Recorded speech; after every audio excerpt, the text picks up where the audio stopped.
up on Mountain News this morning, schools across eastern Kentucky are still fighting off sickness, with many choosing to close for the rest of the week. And we take you to Frankfort, where one tax proposal could potentially put extra strain on some Kentuckians' wallets. And one bill may change the future of sports betting here in the Commonwealth, sparking debate on if it can even be legally passed. Dedicated to eastern and southern Kentucky, this is WYMT Mountain News This Morning. Good morning. It is 2 minutes past 6. I'm Will Puckett. And I'm Madison Program. Well, thank you for tuning into Mountain News This Morning on to this Friday Eve. In Madison, it should be a pretty nice weekend. It should. And for students, they might have a really long weekend because some are out for sickness, schools. Yeah, a handful. Brandon just got a call from Pike County, Nancy Casey, saying they're out today. And it's that time of year, Brandon, and some of us in the newsroom are really starting to feel that sickness. But as far as temperatures go, we might be feeling a little bit more upbeat come the rest of the day and this weekend. Yeah, I think so. We're on an upward trend for the most part. We're going to have a brief dip on Saturday as that front comes through. But for the most part, we could be close to 60 by Monday and Tuesday. But then we pay for it again as we head into the first full week of February, at least the middle of next week. Let's take a look, see what's going on this morning. We're going to continue to see some snowflakes flying in some locations this morning, not giving up quite yet, but again, not expected to cause any impacts there. You see a little bit of snow flying up on top of Whitesburg Pine Mountain, maybe just a little coating of snow, but nothing on the road. Some fog across parts of the area this morning, so watch out for some limited visibility. Temperatures anywhere between 31 in Pikeville to 37, a trio of those in Jonesville, Middlesboro, and Jacksboro this morning. The next closest warm spot there is 36 in Harlan. Normal day to a little extra on the coffee meter. It all depends on the temperature this morning where you are. Forecast this afternoon, we're going to see cloudy skies for the most part. Now again, we could see some peaks of sunshine, maybe even some full-on sunshine for a little while this morning, because it looks like the clouds are trying to clear in some areas, and then those rain chances will return late tonight as we see another system try to affect us heading into the first days of the weekend. We'll talk more about that coming up here in a little bit. Madison. Thank you, Brandon. Well, some school districts across eastern Kentucky have decided to cancel classes for the rest of the week, hoping to get kids healthy. I went over to Letcher County to learn more about what they hope this time off will achieve. Most Wednesdays, small feet walk up these steps. We're seeing kids all day long get sicker and sicker and sending kids home, and more positive flu cases. Flu A, flu B, and strep have been rampant. As a result, Letcher County schools are on a break until next Monday. Knowing that our kids are getting sicker, we decided to try to help stop the spread of the flu and take the next few days off. Superintendent of Schools Denise Yount's decision is not an easy one. It's much more an instructional issue from my standpoint than it is a monetary issue. And while classroom time is important for students, keeping staff healthy is a vital key for Letcher County schools as well. Our staff have been ill as well, so watching them get sicker as well kind of helps you make that decision whether or not to close. Now, as schools sit idle and parking lots are empty, teachers and students in Letcher County have a 5-day weekend to get healthy. We do all the extra cleaning and disinfecting and try to take every precaution to keep from spreading it. But sometimes you just have to get them away from each other. So at the beginning of next week, they can come back and hit the books hard. In Letcher County, Will Puckett, WYMT Mountain News. Fastest trip to Letcher County ever. Now, Letcher County schools also canceled practices and rescheduled games for the remainder of the week. As always, you can find the latest list of closings at the bottom of your screen and on WYMT.com. And researchers at the University of Kentucky will be using drones to help keep cattle healthy. With the help of a $900,000 grant from the United States Department of Agriculture, Jesse Hogue, who heads the program, is working on a non-invasive health monitoring approach to check cattle using drones. Yearly, nearly 3 million cows die in the U.S. due to health problems.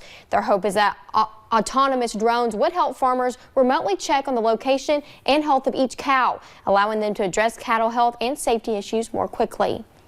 Beef producers are probably underserved in terms of technology. A lot of the high-tech stuff seems to go towards dairy or crop production, and so there was really an opportunity to apply some of the same technologies that are being used in other areas towards beef production. Now, while researchers at the lab use a fake calf to do their tests, there is also ongoing research off-site to see how cows respond to drones. That is taking place at the University of Kentucky. Yesterday, the U.S. Department of Agriculture announced a more than $55 million investment into Kentucky's internet infrastructure.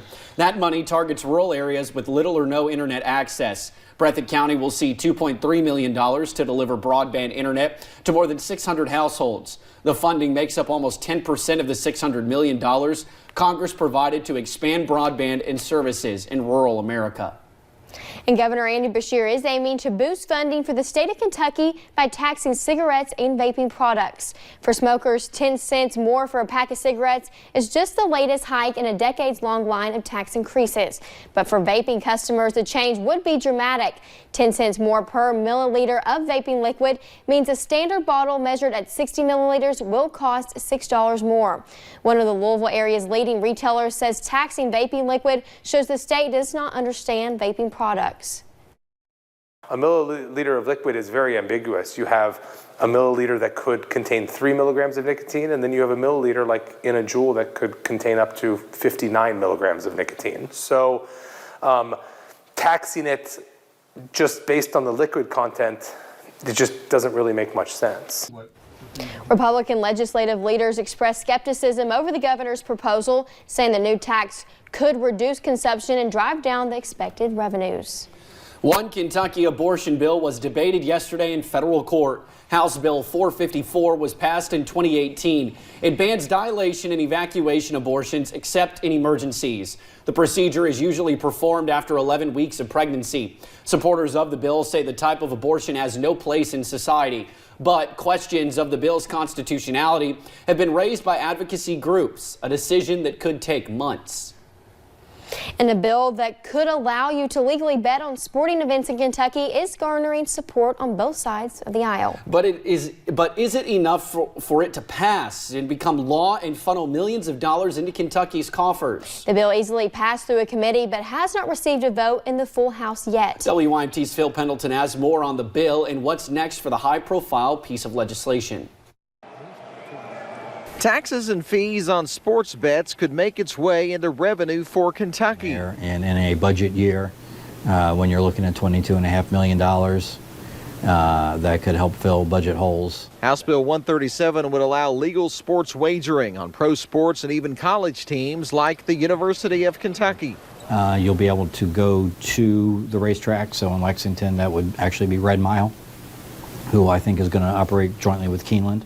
But opponents say this is nothing more than expanded gambling and say that it requires a constitutional amendment that you would vote on and that you would approve. The Conservative Family Foundation testified against the bill when it was heard in committee, but it still passed unanimously.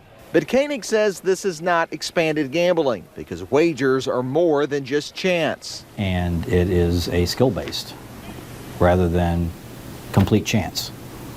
And so when it's skill-based, it doesn't need a constitutional amendment. So I urge this legislature to find ways to generate more revenue without raising taxes. Governor Beshear included money from sports wagering in his budget, and he wants legislators to eventually take it a step further. Is it moving into the future that we can embrace full expanded gaming to compete with Indiana, Ohio, and the rest of our neighbors? Kentuckians have built roads and schools and parks and other things in Indiana. Please rise. Opponents say the bill will find its toughest test in the Senate.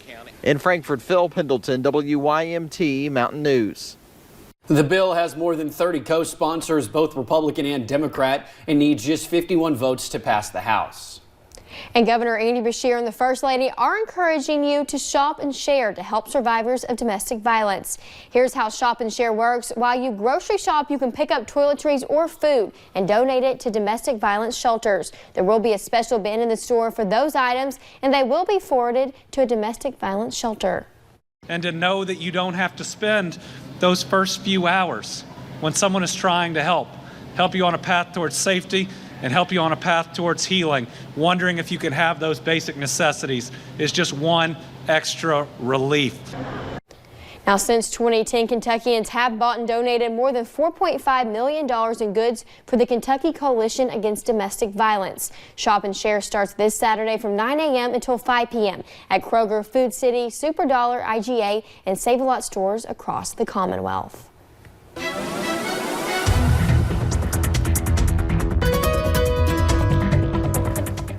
Forecast this morning, still a little bit of snow floating around the region. We can see that on live pinpoint Doppler radar. You see the blue lighting up in some areas this morning, but again, not a whole lot of action and didn't get a whole lot overnight. So a very minimal, not a whole lot of impact system there. Some folks in the higher elevations maybe got a coating of snow, but no road issues being reported this morning. 31 in Pikeville, 32 Hazard, Jackson, Prestonsburg, Logan and Moorhead, 34 down toward Wise, and 37 Jonesville, Middlesboro, Jacksboro. That's our warm spots. Today, flurries, mainly cloudy, some sunshine peeking through at times, and then rain chances come back tomorrow and Saturday as we see a weak frontal boundary coming through the area. Will? All righty, Brandon, thank you. And thank you for joining Mountain News this morning. More news is on the way. Demolition is moving forward on an old shopping center in Hazard to make room for a low-income housing development. And we told you earlier this month that Fazoli's is coming back to Pikeville. Now we know that's only the beginning of a major development plan in the city.